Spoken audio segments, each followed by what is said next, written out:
네, 이번 강의는 국왕 자녀의 탯줄 무덤, 태실에 대해서 한번 살펴보도록 하겠습니다. 제 제목에는 탯줄 무덤이라고 썼지만 사실 무덤은 아니죠. 태실이라는 것은 이 탯줄을 이제 보관한 이러한 곳이다라고 생각을 하면 되겠습니다. 그런데 그 보관하는 곳이 이제 땅 속이기 때문에 이제 무덤이라고 이제 좀 표현을 했습니다. 이 태실은 어떤 거냐면요. 우선적으로 저희가 태실이라는 것은 태가 어떤 방에 이렇게 있기 때문에 이제 태실이라고 하는 건데, 우리가 또 이 방이 아니라 이 태실은 어떤 태함, 이 화강암으로 만들어진 이런 돌을 깎아서 그 안에 이제 항아리에 태가 들어가서 이렇게 이제 보관했던 것입니다. 그것을 우리가 이제 태실이라고 하는데요. 그 태실을 우리가 어디서 가깝게 이렇게 볼 수 있냐면은 창경궁에 바로 이 양화당 동북 쪽에 언덕에 이렇게 이제 성물이 있습니다. 이 성물이 바로 태실인데요. 이 태실이 왼쪽에 태실비가 있고요. 그리고 바로 뒤편쯤에 이렇게 난간이 둘러싸인 이런 성물이 있습니다. 그리고 가운데 부도 같은 모습을 갖춘 이런 성물이 있는데 그 땅 밑에 바로 이제 태실이 있는 것이죠. 그 태실 안에는 항아리가 있고 그 항아리에 탯줄이 들어 있는 것입니다. 이제 이것을 우리가 이제 태실이라고 하고, 이런 태실비와 이 태실이 있는 이런 언덕 같은 곳을 우리가 이제 또 이제 태봉이라고도 부르기도 합니다. 이렇게 지금 이 창경궁에 이 태실이 있는 것은 이제 성중에 태실이 있는 것은 이 창경궁에 처음부터, 창경궁이 성종 때 만들어졌거든요. 그때 이제 여기가 건립됐는데, 그때 당시에 성종을 기념하고 어떤 그런 추모하기 위해서 여기에다가 태실이 만들어진 게 아닙니다. 이 태실은 원래는 경기도 광주에 있었습니다. 경기도 광주의 경현면인가요? 거기에 있던 것인데, 나중에 바로 이 창경으로 이제 옮겨지게 된 거죠. 그러니까 처음에는 성종의 태실은 이곳에 있지 않고 명당에 있다가 나중에, 그러니까 일제강점기예요. 1930년대에 4, 5월 때 전국에 있는 이러한 왕실, 왕자, 공주, 옹주의 이러한 태실들을 다 이제 지금 경기도 고양시에 있는 원당면의 서삼릉에 이제 옮겨 놓게 됩니다. 그때 이 성종의 태실이 온전하게 되어 있고 또 연구용으로 사용하기 위해서 창경궁에 1930년대 4, 5월 달에 여기에 옮겨놨다고 해요. 그래서 이것은 그러한 연구용으로 갖다 놨다라고 합니다. 그러니까 즉 일제 때 일제의 이왕직에서 여기다 이제 둔 것이죠. 그래서 창경궁에 이 태실이 있는데, 이 태실도 여기에 있구나라고 이제 생각하면 안 되겠죠. 즉 다른 곳에 있던 것이 바로 이쪽으로 일제강점기 때 옮겨돼서 지금 현재 창경궁에 가시면 볼 수 이제 있게 되는 겁니다. 이렇게 왕실에서는 이러한 왕자나 공주나 옹주가 이렇게 태어나면 전국 각지의 명당에 이런 태항아리에 탯줄을 넣어서 이렇게 묻었습니다. 그것은 왜 그랬냐면은 바로 이 태라는 것이 어떤 생명력을 부여했던 이런 아주 신성하고 소중한 이러한 어떤 이 신체의 일부로 봤던 것입니다. 그래서 생명력을 부여했던 이 태기 때문에 아주 상당히 소중하게 이렇게 보관을 했습니다. 또 한편으로는 이것은 바로 이렇게 생명선이기도 했지만은 바로 왕실의 아기시에서 나온 이러한 태기 때문에 이런 왕조의 운명까지도 이 태에 의해서 좌지우지 된다고 생각을 했습니다. 그렇기 때문에 이 태를 함부로 대하지 않고 소중하게 다룸으로써 어떤 왕조가 계속해서 정통성을 갖고 이어져서 이렇게 이어져 나가서 번영하고 있다는 이러한 것을 또 이제 기원하는 의미로 이렇게 땅에 이 태를 또 이제 묻었던 것입니다. 자, 이렇게 이제 바로 이 태라는 것을 또 태 항아리에 담아서 태실에 묻기 전에 이제 세태의시락을 치릅니다. 그러니까 이제 왕비나 또는 세자빈이나 이러한 왕실의 가족이 이 아이를 이제 태어 아이를 갖고 이제 출산을 하게 되면은 한 3일이나 7일이 지나면 바로 이 산실방 바로 뒤에서 산실방 바로 뒤편에서 3일, 7일 이후에 태를 한 100번을 씻는다고 합니다. 그래서 이 태를 100번을 씻고 나중에는 향기로운 술로 마지막으로 한 번 더 씻고 그리고 나와서 태 항아리에 이 태를 이제 넣습니다. 그리고 밀봉을 하고 태의 주인공의 이름과 언제 태어났는지 그리고 이 태를 관리하는 책임자 뭐 이렇게 아주 이제를 써가지고 붙여놓고 복원을 합니다. 그리고 이제 이 태를 이제는 태실에 전국 각지의 명산에 이제 정해진 곳에 이제 출발할 때 이제 여기에 다시 또 그것을 다른 항아리에 또 담고서 이제 다른 항아리에 담고서 그것을 이제 안퇴사가 이제 책임자가 돼가지고 태실을 조성하는 장소에 이제 가게 되는 것이죠. 이러한 것을 이제 세태의식이라고 하는데 이러한 것들이 이제 이런 의식들을 하게 되고요. 그리고 나서 이제 태실을 이제 조성된 곳에 이제 묻게 되는 거죠. 이 태실 또한 이렇게 전국 각지 명산에 풍수 지리적으로 좋은 곳을 이제 길지가 정한 곳에 이제 이 태항아리를 묻게 되는데 이 태항아리를 이제 다 전국 각지의 명산 또는 명당에다가 이제 찾아서 거기서 이제 묻고 그리고 그 중에서 이제 왕이 된 사람의 이 태실 그러니까 많은 왕제들 중에서 세자가 되고 또 이제 세자가 돼서 이제 왕까지 즉위하게 되면 태실은 이제 가봉이라고 그래가지고 더욱더 이렇게 웅장하고 품격 있고 화려한 이러한 성물로 다시 조성을 합니다. 그래서 이렇게 이제 가봉비가 다시 또 조성하게 되는 것이죠. 이렇게 이제 세태의식과 태실을 조성했던 이러한 어떤 전통적인 풍습 이러한 것들이 왕실에서는 계속 이어져서 이제 고종 때까지도 이렇게 조선초부터 쭉 이어져서 전국 각지에 태실이 조성됐던 것입니다. 자, 이제 장태라고 그래가지고 이제 태를 이제 묻는 어떤 이러한 것들이 이제 문헌이나 실록이나 이렇게 이제 태장경이라고 그래가지고 고려시대 같은 경우는 이렇게 과거 시험에 이 태를 보감하는 법에 대해서도 이제 시험에 치르게 됐었다고 합니다. 이렇게 상당히 뭐라고 그럴까요? 이 태를 묻는 것을 우리는 아주 신성시에 있고 아주 오래된 이러한 전통이기도 했습니다. 왼편에 보이는 것이 이제 태항아리고요. 또 오른편에는 이런 이제 빨간 것에 이제 누가 주인이고 누가 이것을 책임지는 관원이고 또 언제 태어났고 이런 상세한 정보들과 함께 이제 묻기 때문에 이것이 발견돼 가지고 열어봤을 때 이러한 지석들이 나오게 되면은 이 태의 주인공을 알 수 이제 있게 되는 것이죠. 어떤 이러한 것들은 아주 오래전부터 이제 내려왔기 때문에 이런 특별하게 이런 태에 대해 관련된 것들이 이제 많은 이 자료가 되어 있고 또 이렇게 조사도 많이 되어 있습니다. 자, 우리가 창경궁에 있는 성종의 어떤 태실비도 봤는데 이 성종의 비도 태실비가 있습니다. 그러니까 연산군의 어머니죠.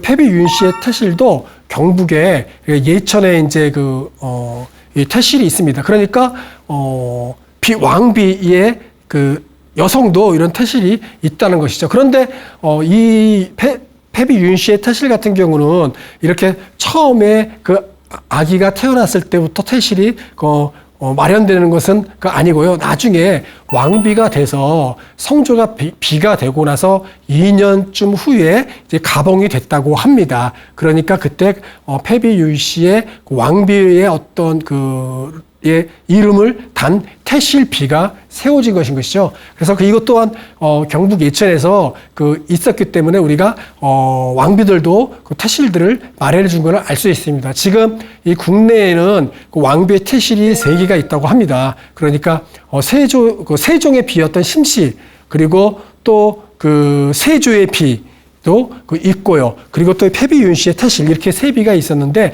그 중에서 이렇게 패비윤씨 같은 경우는 이 가봉비 석이 함께 있었고요. 그리고 태함, 태실 안에 태양 아래가 들어가는 이 태함도 함께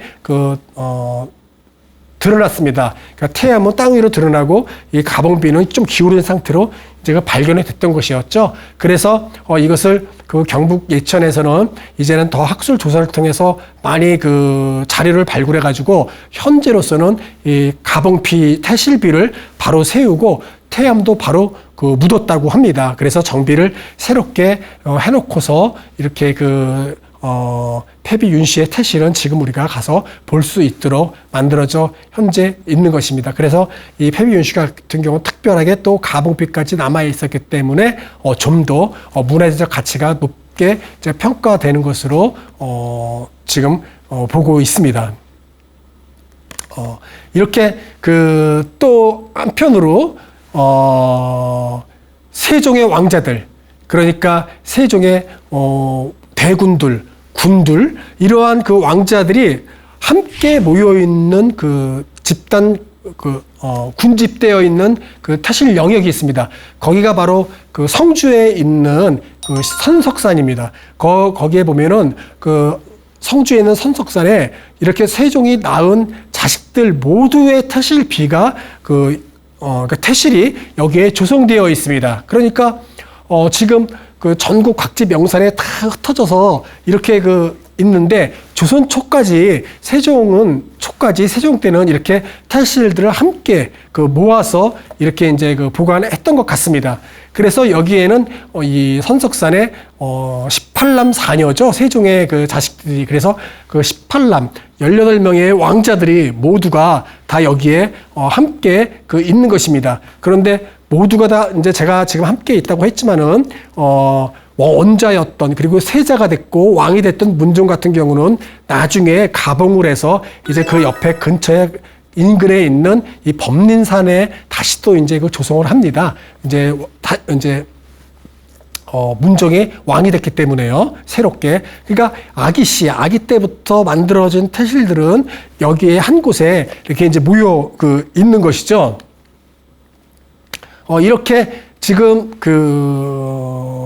세종의 왕자들이 함께 모두가 이렇게 석실로 만들어져 있고, 또 이제 표석이라고 그러죠.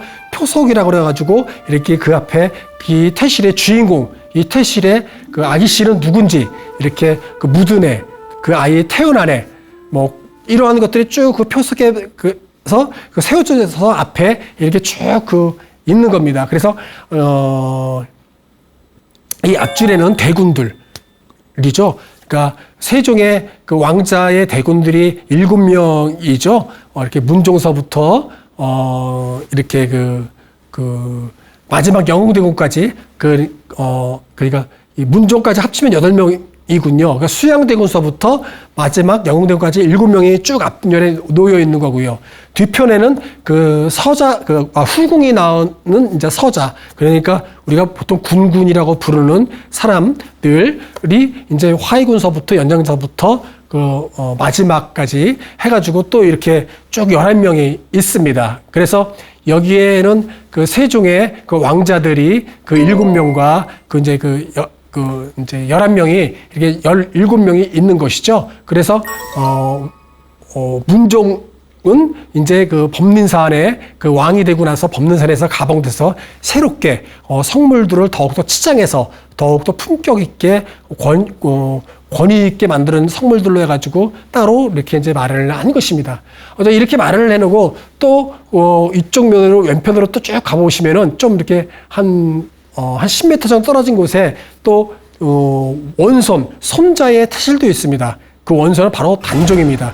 이 단종도 이렇게 이제 그 세종 때 이제 그 23년 만인가요? 그때 이제 태어났기 때문에 그 아기 그 태실비도 함께 그 원손도 단종이었던 그 아기 때의 태실이 함께 이제 여기에 보관되어 있는 것입니다. 그런데 그 단종도 단종으로 즉위를 했기 때문에 다른 곳에 이제 또 그 이제 모셔져 있게 이제 되는 것이죠.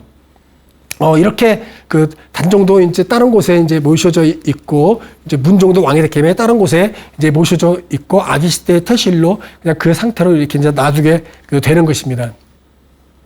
자, 그런데 지금 세종의 자녀들은 18남 4녀라고 그랬는데, 그렇게 했는데, 이렇게 이제 그 왕실 족보에 나오지 않는 사람이 있다는 것을 이제 알게 됐습니다. 바로 그것이 이제 이 태실을 통해서 알게 된 것이죠.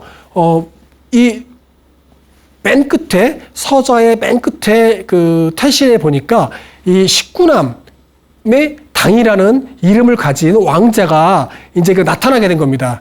그러니까 이 족보에도 나타나지 않는 마지막 18남 담양군인데 18남까지만 그 문종부터 마지막 그 후궁에 낳은 자식까지 18남 담양군까지 그 나와 있는데 선원부에, 그리고 당이라는 사람은 그 없는데 바로 이 태실에는 이제 거기에서 그 표속에 이 당이 언제 태어났고 여기에 언제 그 태실비가 존재 묻혔고 이런 것들이 이제 나오게 된 것이죠. 그래서 우리가 마지막 아들인 19남도 이제 알게 되는 게 바로 이 성주에 있는 선석산에 있는 그 표속에서 이제 알게 됐던 것입니다. 그런데 왜 이 당은 이 족보에 오르지 않았냐면 아마 그 추측하기를 이 당이 5살 때쯤에서 그 죽은 것 같습니다. 그러니까 이 너무나 어렸을 때 그 죽었기 때문에 그 족보에는 아마 그 일부러 올리지 않았나, 또는 또 실수로 누락되지 않았나, 뭐 이렇게로들도 생각을 합니다. 왜 그러냐면은 바로 그 위탱이었던 18남이었던 담양군도 그 담양군이 그 8살 때인가요? 이렇게 8살 때인가요? 그때 이제 소운왕후가 이제 그 죽게 되는데, 그때 이 18남이었던 담양군도 너무 어리니까 굳이 상복을 입을 필요가 없다고 세종이 그렇게 지시하거든요. 그러니까 이렇게 그 상례를 치를 때 당연히 상복을 입어야 됨에도 불구하고 너무너무 어렸던 그 어린이였죠. 아이였죠. 그렇기 때문에 상복도 입히지 않을 정도였는데, 그보다 더 그 3살이나 어렸던 당은 아마 더 어렸기 때문에 이렇게 이제 족보에 그 누락됐는지 일부러 올리지 않았는지 그건 모르겠지만은 족보에는 비록 오르지 않았지만 죽었을 때는 이렇게 문헌에 그 죽은 기록이 없지만 아기 때 태어났을 때 기록은 이 표속에 태실에 이렇게 비가 그 표속에 있었기 때문에 우리가 알 수 있게 된 겁니다. 자, 이렇게 이제 그 세종은 자기의 나가 낳은 그 자식들을 모두 한 곳에 이렇게 태실을 조성을 했고요. 그리고 원성까지도 그 안에 이제 들어가 있고, 문종과 단종은 다른 그 곳에 이렇게 이제 또 그 주변 산에 가봉을 해서 그 왕의 격식에 맞게 이렇게 그 태실을 조성을 했습니다. 이제 거기에 바로 이제 그 수양대군이 바로 이제 그 단종을 이제 축출하고 그 자기가 이제 왕이 되지 않았겠습니까? 이제 왕이 이제 됐는데, 그렇게 왕이 되고 나서 이제 그 신하들과 이제 그 하는 이야기가 실록에 나와 있습니다. 어떻게 나와 있냐면은 이제 신하들이 그러는 것이죠. 저 세조에게 이제 왕으로 즉위한 지가 8년이나 지났는데 아직도 그 임금님의 그 태가 지금 여러 형제와 함께 이 선석산에 함께 모여 있는데, 임금님의 태는 따로 이 안에서 다른 곳에 명당에 그 조성을 하고 이제 그 국왕으로서의 격에 맞게끔 새롭게 조성해야 됩니다라고 신하들이 이제 막 이야기를 하는 겁니다. 그러니까 세조가 하는 말이 형제의 태가 모두 같이 있는데, 그러니까 이 자기 거부터 그 둘째 수양대군 자기 거부터 그 마지막 그 영웅대군까지 모두가 함께 다 형제들이 있고 또 서자들 것까지 세종대왕의 이복 동생들까지 모두가 다 같이 모여 있는데 어찌 내가 따로 옮기겠느냐, 굳이 고칠 필요 없다 하면서 굳이 고치겠다면 이제 그 비만 그 가봉 비만 하나 그냥 세워라, 그리고 모두 있고 나도 계속해서 같이 있겠다. 라고 이제 그 신하들의 이제 하는 이러한 기사들이 바로 또 이제 그 나와 있습니다. 좀 더 이제 자세하게 좀 그 살펴보면은 이제 이러는 것이죠. 그러니까 그 어태를, 그러니까 임금님의 태를 이안하기를 청하였으나 윤호하지 아니하고 이르기를 형제가 태를 같이 하였는데 어찌 고칠 필요가 있겠는가 하시고 의무를 설치하기를 청하여도 역시 윤호하지 아니하시며 다만 표석을 없애고 비를 세워 기록할 것을 명하여 힘써 이를 덜 겨셨다 라고 이제 실록에 나와 있습니다. 근데 이 실록에 나와 있는데 이것은 바로 그러니까 한 7, 8년을 지나고 나서 이제 가봉을 하기를 신하들이 원하는 것이었고, 또 그리고 이 내용이 이제 비문에, 여기 가봉비의 비석의 비문에도 쭉 들어가 있습니다. 그러면서 수고를 덜게 하셨다. 그리고 이 검소함, 이러한 것들을 이제 그 찬양하기 위한 글 문기들인 것이죠. 그래서 이렇게 이제 형제애를 돋보이게 하는 것을 이제 그 나타내기 위해서 그 실록과 또 이 비문에도 이렇게 이러한 것들이 이제 그 글들이 이제 써 있습니다. 그런데 사실은 이렇게 이제 시간이 흘러서 지나고 나서 이렇게 이제 그 세조를 이제 그 찬양하는 이러한 글들, 어떤 유교의 어떤 검소한 덕목들을 그 나타내는 이러한 그 글들이지만 사실은 정말 형제가 이렇게 있었는지에 대해서는 우리가 또 의심을 해보기도 합니다. 왜 그러냐면은 바로 4년 전에, 그러니까 이러한 문종이나 단종처럼 이렇게 왕으로 즉위를 하면 따로 명당에 이 태실을 이렇게 조성하는 것, 이러한 그들을 이제 하자고 했지만은 세조가 윤호하지 아니하고 가봉비만 새로 세운 것들이 있는데 바로 그 전 4년 전에 이러한 일들이 이제 있었죠. 바로 이렇게 이제 단종포기 모의에 연루된 금송대군들, 그리고 그의 그 서자들, 화해군인이 이렇게 세종의 그 왕자들, 이들이 이제 연루돼 가지고 모두 죽임을 당하지 않습니까? 그러니까 단종도 바로 이제 포기를 그 모의했다가 그 사육신과 함께 이제는 사약을 먹고 죽지 않습니까? 그렇기 때문에 단종도 따로 그 새롭게 조성된 그 태실, 왕이 되고 나서 따로 그 조성된 그 태실은 파괴하게 됩니다. 부숴버립니다. 또 한편 금성대군, 그리고 또 여러 이러한 그런 세종의 그 아들들, 이러한 아들들도 단종 보기모에 가담했던 금성대군과 그 외에 또 3명의 그 형제들, 그래서 4명의 태실도 파괴시켜버립니다. 그래서 태실의 성물과 이런 표석과 이런 것들도 모두 다 파괴를 시켰거든요. 이미 4년 전에. 그래서 그렇게 다 자기의 조카 태실비와 자기 형제들까지도 이렇게 파괴를 시켜 놓고서 나중에 4년 뒤에 이렇게 이제 형제애를 운운하면서 계속 형제들이 함께 있으니 나도 같이 함께 있겠다. 라고 이제 하는 내용들이 실록에 나오는 것이죠. 그래서 사실은, 형제가 마음속에서였는지 모르겠지만은 실질적으로는 저렇게 태실들이 이미 이때 계유정난, 그리고 단종 포기 운동 때 이미 파괴가 돼버렸기 때문입니다. 자, 우리가 태실을 조성하는 이러한 이 풍습은 중국에서부터 우리가 이어받아서 했던 것이 아닙니다. 그러니까 태교 뭐 이러한 것들은 중국으로부터 많은 그 어떤 그런 그 문헌이나 이런 것들을 우리가 보고 또 우리가 다시 새롭게 만들고 해서 쭉 아주 오래된 동아시아에서 이어진 전통이었지만 이 태를 묻는 것들, 태를 이렇게 그 태씨를 만들고 하는 이러한 것들은 우리 고유의 풍습이었다고 해요. 그래서 이 선조 수정 실록 같은 데 보더라도 이렇게 나와 있습니다.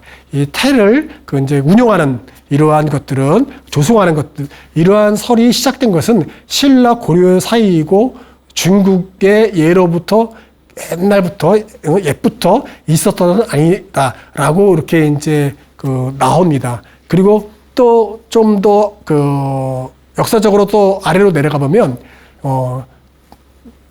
그 삼국사기 예, 김유신 열전 같은 데에서도 이렇게 이제 기록에 나와 있어요. 태실에 관련돼서. 그러니까 이 김유신의 태를 그 높은 산에 묻었다. 그래서 그 산을 우리가 태령산이라고 불려지기 시작했다. 뭐 이러한 것들이 삼국사기에 나오고 또 고려사에도 나옵니다.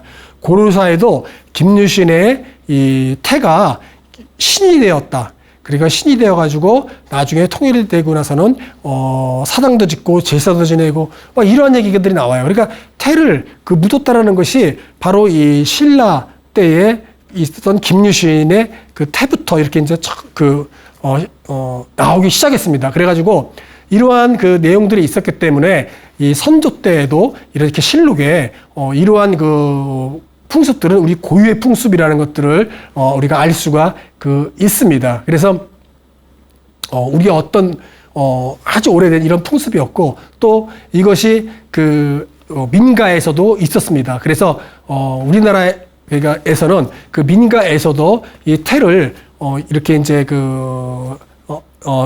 자르면 바로 어떤 그 생명을 부여했던 이런 아주 태라고 그래가지고 소중히 다뤄가지고 이 땅에 이렇게 이제 묻거나 또는 이렇게 이제 이 왕교와 이렇게 이제 버무려졌다고 해야 될까요? 같이 이 태를 이제 묻혀가지고 이것을 이제 태워서 그 재를 강물에 뿌리기도 했고요.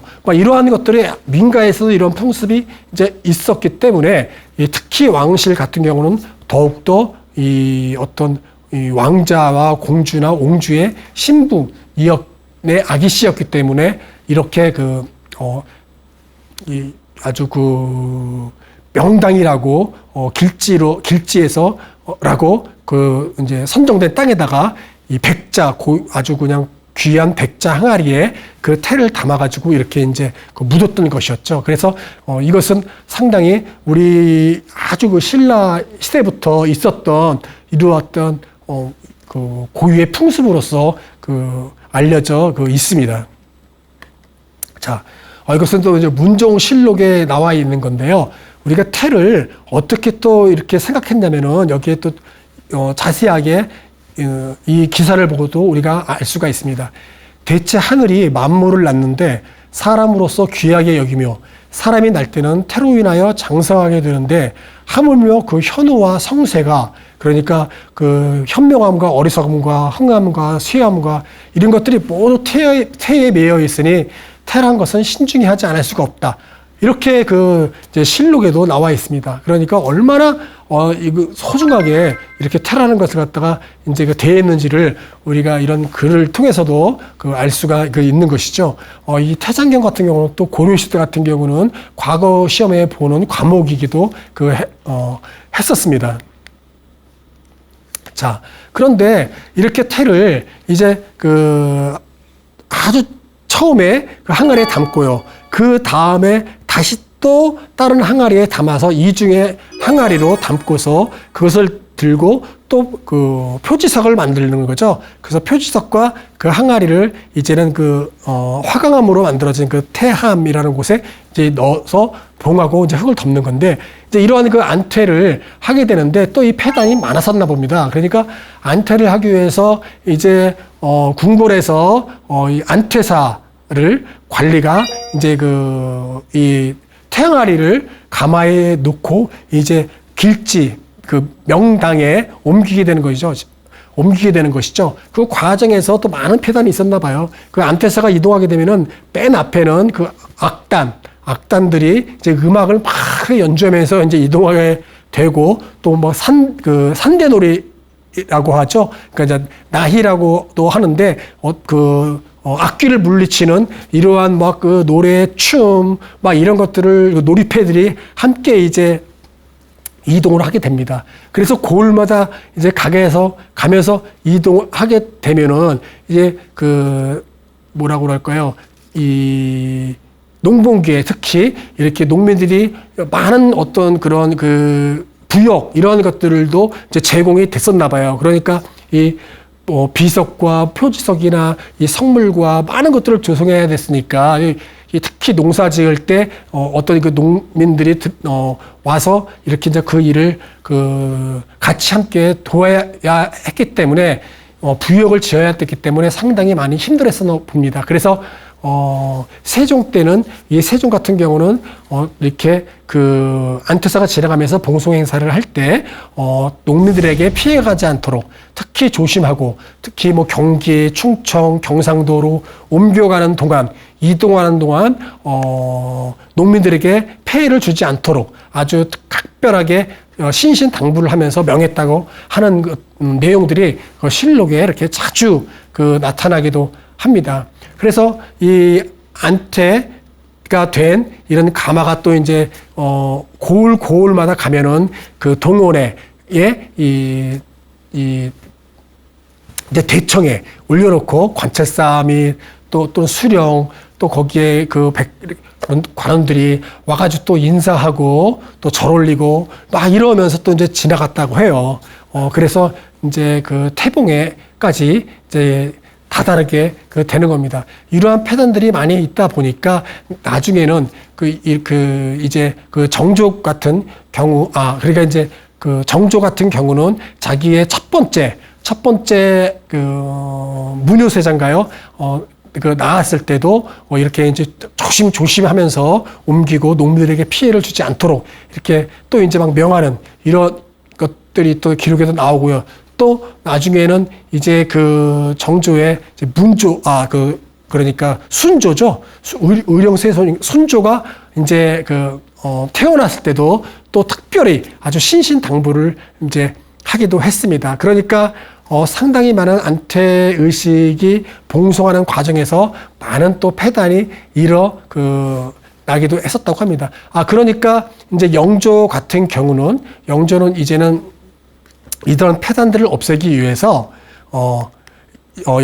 폐단들을 없애기 위해서 이제 아주 강력한 이제 명을 내리게 됩니다. 그러니까 앞으로는 이 전국 각지마다 다 다니면서 명당을 찾아가지고 묻지 말아라.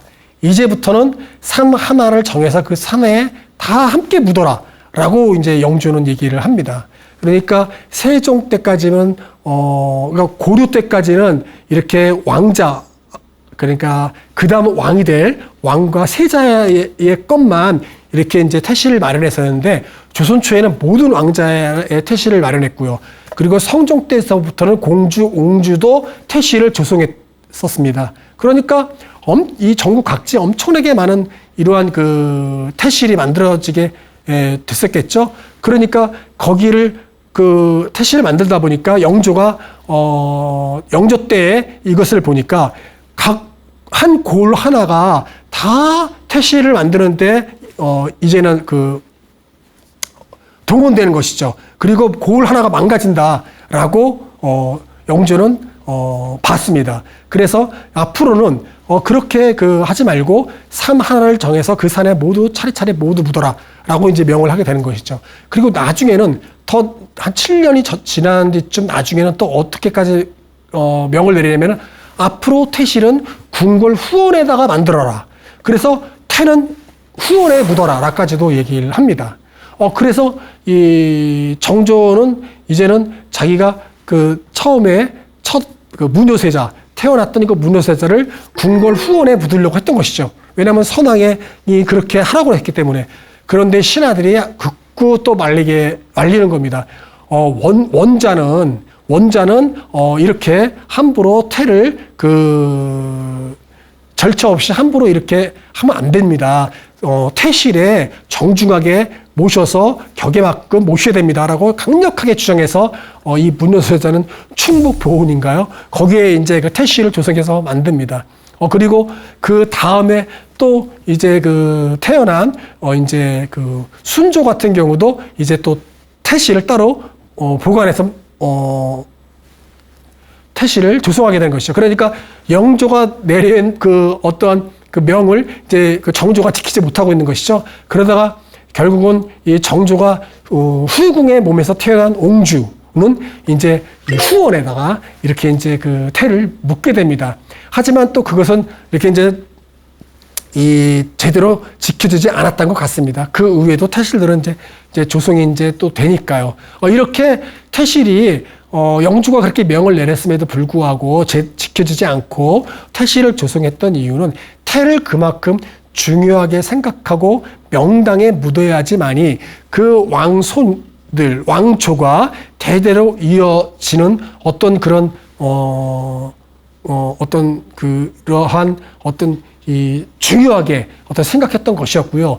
또 다른 그 편으로는 이 태라는 것이 이렇게 소중하게 그 대해야지만이 바로 그 후손 자손들이 대를 이어서 이렇게 이제 학문을 익히고서 좋은 관직을 맡거나 또는 여자 같은 경우는 예쁘게 이렇게 그 성장하고 단정한 남들이 우러러보는 사람이 되거나 이러한 것들도 상당히 이렇게 풍수적인 것들이 이제 지배했기 때문에 이런 것들이 아주 그냥 끊어지지 않고 계속 이어져 왔던 것입니다. 전국에 한 54기의 태실이 있습니다. 그러니까 완전히 파괴된 것도 많을 테고 또 이제 모르는 것들도 이제 많이 있겠죠. 그렇게 이제 그 일제 강점기 때 이제 전국을 조사해 보니 전국에는 그 54기 태실이 있었어요. 그 성주에 있는 세종대왕의 그 자식들의 이런 태실들은 지금도 현재도 거기에 그대로 있는 거죠. 거기에는 지금도 거기에 그 보존되어 있는 것이고 일제 강점기 때 54개의 태실들을 모두 그 땅에서 뽑아서 지금의 경기도 고양시 서삼릉에 이렇게 집단 이주해서 이렇게 이제 모아져 있는 것입니다.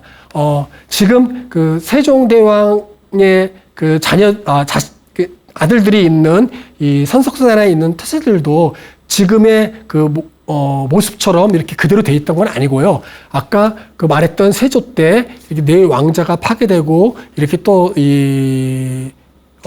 아주 그냥 관리되지 못했던 이러한 모습으로 있다가 1977년인가요? 그때 새롭게 조성한 겁니다. 그러니까 땅 선석산 아래로 굴러 떨어진 이런 금성대군이니 화해군이니 이러한 단종 복위 운동에 가담했던 이런 왕자들의 태실을 파괴해서 이런 성물들이 다 굴러 떨어지고 없어진 거를 1970년에 다시 여기를 이렇게 이제 조성하고 보존하기 위해서 새롭게 정비하면서 거기에 있는 파괴된 성물들을 발견돼서 다시 깨끗하게 깔끔하게 이렇게 정리를 한 거죠. 그래서 지금은 주변에 나무는 태클을 지나서 이제 볼 수 있도록 이렇게 만들어졌던 겁니다.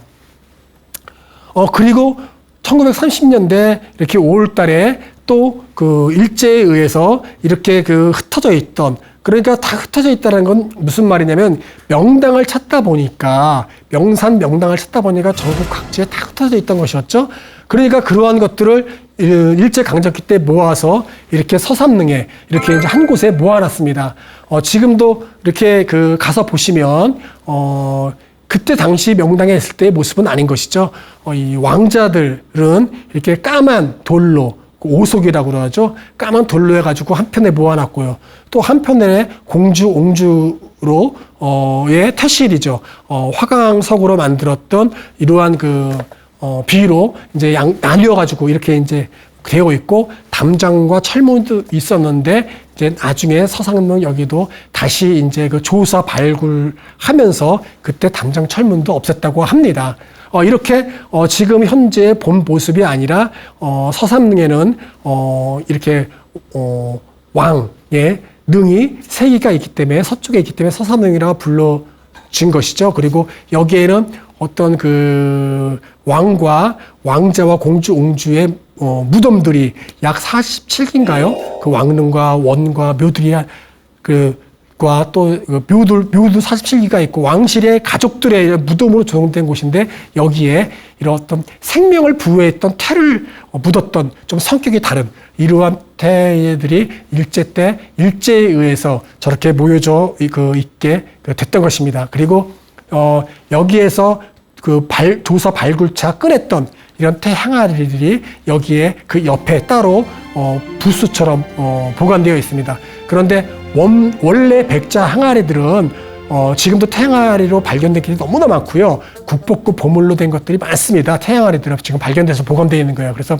국립중앙박물관이니 고궁박물관이 많이 있고 지금 현재 여기서 찾아내서 저게 그 부스에 보관되어 있는 것들은 아마도 원래의 태항아리가 아닌 것으로 많은 학자들이 보고 있습니다. 그러니까 이 서삼릉으로 옮길 때 이미 이 보물 국보에 가치가 있는 백자의 항아리들은 아마 일제에 의해서 아마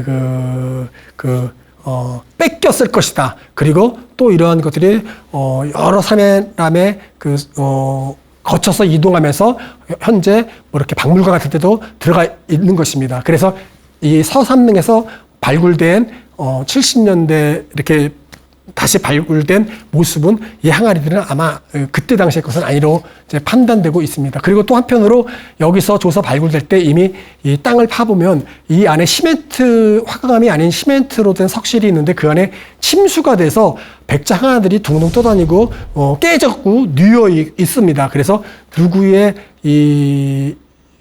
누구의 그 표석인지만 이 표지석을 통해서 알고 있는 것이고 이미 그 안에는 엉망인 상태로 이제 조사가 됐던 것입니다. 이렇게 우리 그 조선에서는 이 태실을 명당에다가 조성을 해서 이 시신을 우리가 능이나 묘로 만들어서 제사를 지내듯이 이 탯줄 또한 어떤 생명력을 부여했던 것으로서 귀중하게 소중하게 봤고요.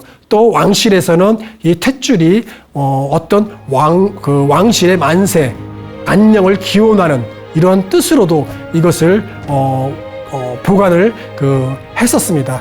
네, 오늘 강의 이것으로 마치도록 하겠습니다.